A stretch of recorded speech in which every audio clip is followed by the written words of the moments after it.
Happy Mother's Day. It's hard to believe that it's May, and it's even harder to believe that today is Mother's Day.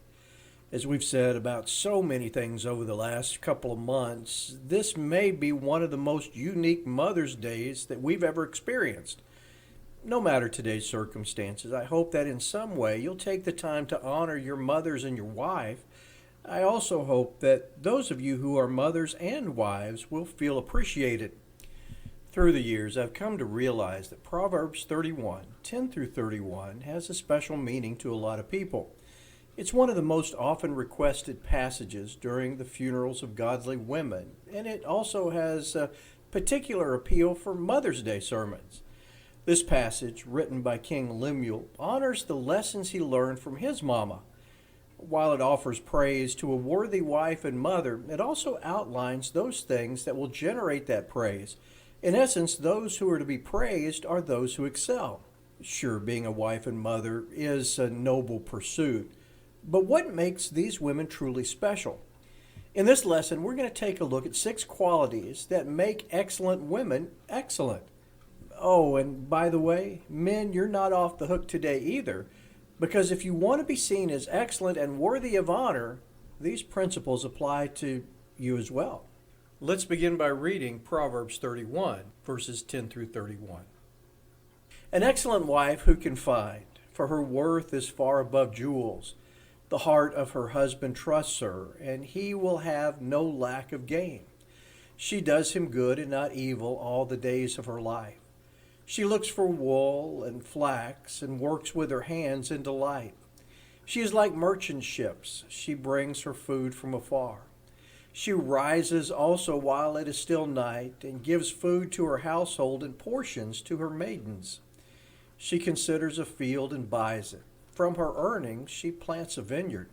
She girds herself with strength and makes her arms strong. She senses her gain is good. Her lamp does not go out at night. She stretches out her hands to the distaff, and her hands grasp the spindle. She extends her hand to the poor. She stretches out her hands to the needy. She is not afraid of the snow for her household, for all her household are clothed with scarlet. She makes coverings for herself. Her clothing is fine linen and purple. Her husband is known in the gates when he sits among the elders of the land. She makes linen garments and sells them, and supplies belts to the tradesmen. Strength and dignity are her clothing, and she smiles at the future. She opens her mouth in wisdom, and the teaching of kindness is on her tongue. She looks well to the ways of her household, and she does not eat the bread of idleness. Her children rise up and bless her, her husband also, and he praises her, saying, "Many daughters have done nobly, but you excel them all." Charm is deceitful, and beauty is vain, but a woman who fears the Lord, she shall be praised. Give her the product of her hands, and let her works praise her in the gates. As we look back on this passage, there are 6 different traits that we want to take a look at. The first one is being trustworthy, found in verses 11 and 12. One of the challenges of a passage like this is that it can become a sentimental favorite that highlights a concept of what we would like to see. Yet the woman described in this section has earned the respect she has gotten and the praise she receives. It doesn't just come from the role, it comes by living the right way. One of the first ways the writer says she achieves this recognition is by being trustworthy. This concept, being woven throughout the passage, is specifically laid out in verses 11 and 12. Interestingly, did you notice who is able to trust her the most? It's her husband. A worthy woman can be trusted to treat others honestly and supportively. No one has to worry about her being dishonest, deceitful, or disrespectful. This is not only true in her relation to her marriage vow. She's also trustworthy in all of her dealings with them, especially her husband. Her nobility is found in wanting and working for the best of those around her. She doesn't have a hidden personal agenda. Rather, she understands what she needs to do to be there for others. As I reflect on this, it reminds me of another biblical principle.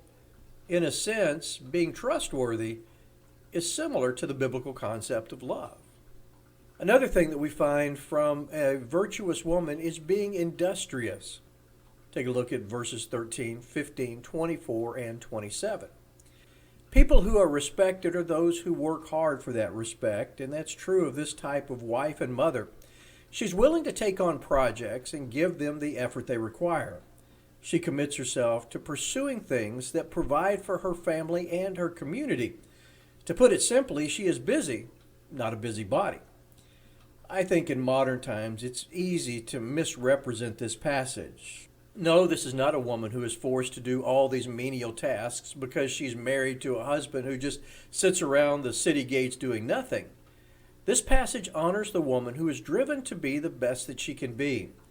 She realizes her talents, she sees her opportunities, and she harnesses her abilities and then makes the most of her day. A third thing that we see from this passage is that a virtuous woman is confident. Verses 18 and 25.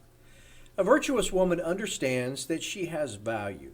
I think there are two important concepts at play here: capabilities and confidence. Not only is she talented, she also believes that she can make a difference. It's important to understand that this is something special that is built within herself. She's not dependent on others to give her credit or exact her confidence. She has identified and accepted the ability she has been given, and she has the drive to make things happen. The challenge of doing a lesson like this is that some might call me prejudiced. They might want to try to peg me as someone who is looking to keep women in their place, and I guess they might be right. You see, my encouragement is for each one of us to find our place in society and make things better. If that is as a wife and mother, that's great. If that is as a business professional, social advocate, political leader, or anything else she has the talent to accomplish, that's great too. The point is to make sure to honestly assess their abilities and to be able to have the confidence to go out and make good things happen. A fourth thing that we find in this passage is that she is charitable, verses 20 and 21. A woman worthy of honor is one that looks after others. Yes, she takes care of her family, but it extends beyond this. She also looks out for the community and helps those who are suffering. She isn't merely focused on what's going on in her immediate surroundings. Nobility comes when she is aware of the needs of those in the community as well. She's interested in social justice and caring for those society has overlooked. It's very tempting to limit our focus on those that directly influence our family. But people worthy of excellence look outside themselves and beyond those closest to them. They have the ability to perceive what is needed in the community. They have the insight to know how their talents or the talents of others can be used to help those who can't help themselves. They have the commitment to keep doing and inspiring others to do so that the needs are filled. The next thing that we find in a worthy woman is that she's wise. Verse 26. One of the most noble characteristics anyone can attain is wisdom. Wisdom isn't necessarily being the brightest star in the classroom. It's the ability to accurately apply knowledge. Wisdom is being able to comprehend and dispense truth.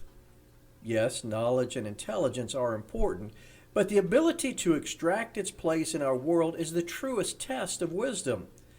I think it's interesting to see that Lemuel didn't just laud the presence of wisdom, he also highlights the need to pass it on. Valuable people are able to share wisdom and knowledge with kindness. In essence, she does not let a negative personality take away from a needed message. Wisdom has the ability to cut to the heart of a subject. Is the topic at hand something worth discussing? Is it worthy of the words we use on it? Once it's been determined to be worthwhile, how's the best way to pass it on? To me, this is the ultimate expression of wisdom. Finally, this virtuous woman is spiritual. Verse 30.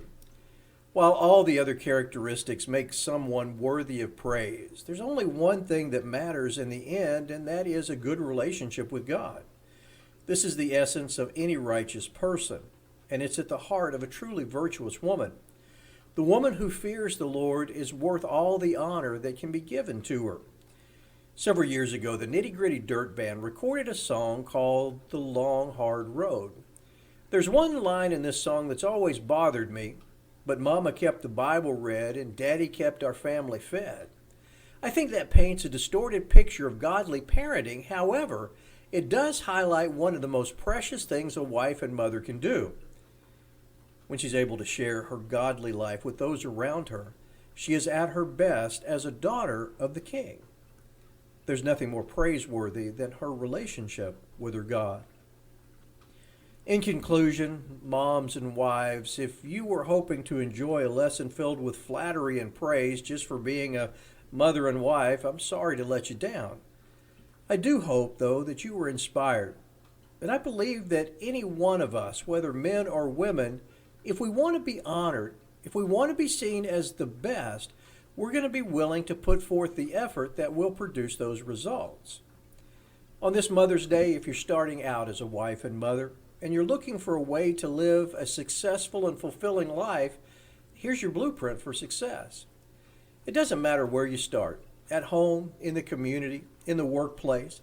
By living out the qualities highlighted in this passage, you can change the world. Now, to those of you who have lived up to these qualities listed in this passage, I want to offer our thanks and appreciation. You are worthy of honor, and you have made a difference in a lot of lives. Thank you for the life that you have lived, and may God bless you for all that you have done.